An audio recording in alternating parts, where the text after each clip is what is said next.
Today I rise in opposition to House Bill 4320. And I would like to echo my Democratic colleagues' sentiments here.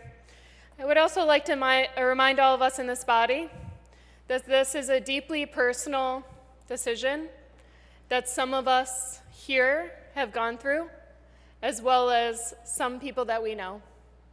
And so I want to just make sure that we're aware and that we have that in our heart as we continue to talk about this piece of legislation. So the fact that we're even debating this is part of a national, state-by-state effort to ban abortion. This bill and the accompanying criminal sentencing guidelines is absurd.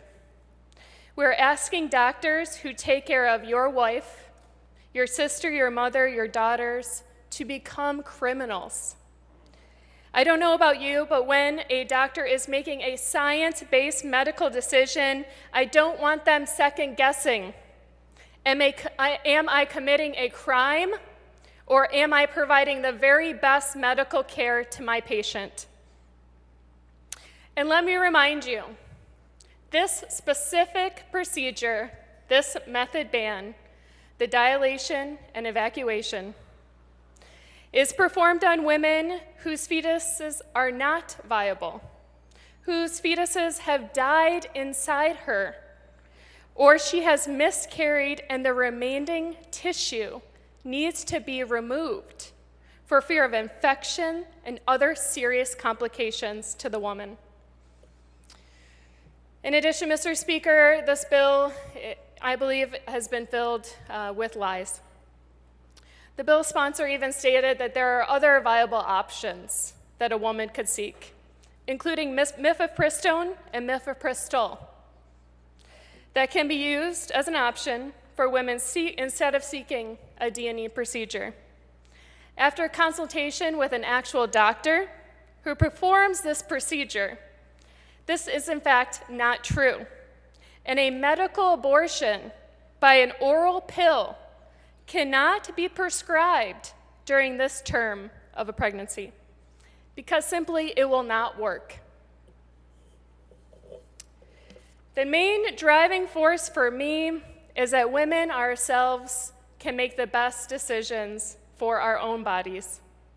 Medical care should not be restricted, and it should be left up to us, our doctors, our family, and our faith.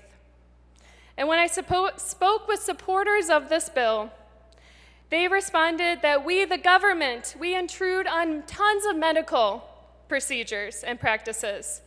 And I asked, what examples? And they said, well, medical licensing, healthcare code standards for medical facilities, basic safety procedures in places like hospitals and clinics. And I responded with, that sounds great. In fact, all the mentioned regulations indeed improve the medical outcomes with the health and safety of our patients and interact with licensed medical doctors.